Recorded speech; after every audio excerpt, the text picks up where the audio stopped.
Hi everyone, I'm back. It's been such a long time and I'm here to share with you everything that has happened with my bus while I've been away.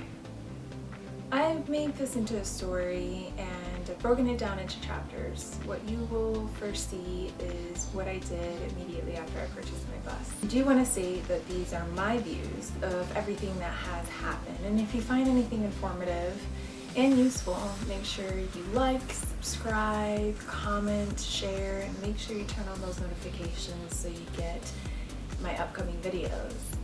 I want to thank you all so much for sticking around and cheering me on and waiting for my return throughout this entire journey. I appreciate each and every one of you. I do hope you enjoy. There's always a beginning, a middle, and an end to a story. Some chapters are longer than others. In this story, let's just say that difficulties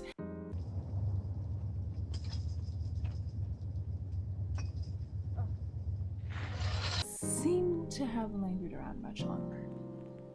I share this story to show what the process is to achieve something you might not believe you could. So, let's begin. 2017, I won this bus on an online auction for $1,925 US.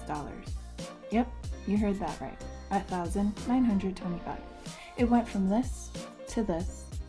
If you are thinking of getting into this lifestyle, I will share with you the process.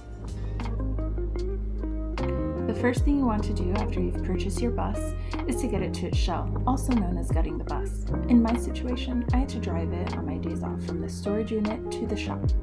This particular shop was the guys that I was hiring out to do the rest of the work. To save money, I decided to do this particular job, the gutting of the bus.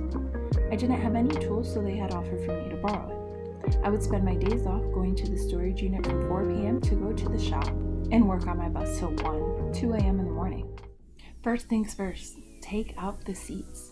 I have never worked with power drills or air compressor tools, so this was a learning experience. Grinding the bolts off of the seats, removing each and every one of them. Yes, I am very bundled up. I am wearing snowboarding pants, jackets with layers underneath, and a wet cover-up to protect my outfit as best as possible. Satisfying as it is to watch a time lapse, I've slowed it down in real time so you can see the reality.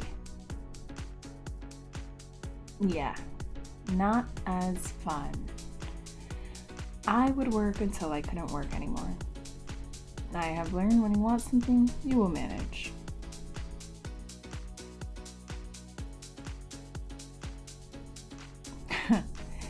Definitely tired, as you can see.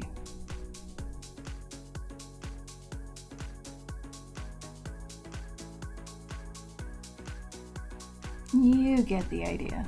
Let's speed things back up. Once you are done with the seats, you have to get rid of the seats, which you then have to figure out where and how. In the meantime, on the days that I wasn't working on my bus, I had to make income to support this. So I was taking a plane to get to work, then working my shifts. Being away took time away from my build. Returning from flying on my days off looked like this: working on my bus during snowstorms, rain, heat. The next step is something you don't have to do, yet I would recommend it. I took off the metal covers from the ceiling one screw at a time. My upper body was definitely sore for a few days. I'm glad I took this out because the insulation that was there did have mold and bugs. The last item on this is removal of the flooring. Boy, this was difficult. I have a newfound respect for those that work with tools and overall using strength to get things like this done. You can see on the left side of the video the metal under the windows are also being removed at the same time. I found it easy after this to get it done. Of course, once you pull out the floor and the metal sides, you have to remove it from the bus. Once this is done, the best part is to wipe and sweep it completely clean. You can see my bus is a temporary home until it is done. I am laying out tape to visually see how things would fit. I found this for myself was an easy approach before going to the computer to design it. At this point, I have hired the guys to do the rest of the build. In the contract is the roof raise, the complete build, meaning turnkey and the living space is complete, but the garage is separate. It might not be a complete job due to customization. This is what it looks like when they have taken out all the windows. They have welded extension metal pieces to raise the roof without it being closed. This is the close, clean shell of my bus prior to the rest of the work. Stay tuned for Chapter 2.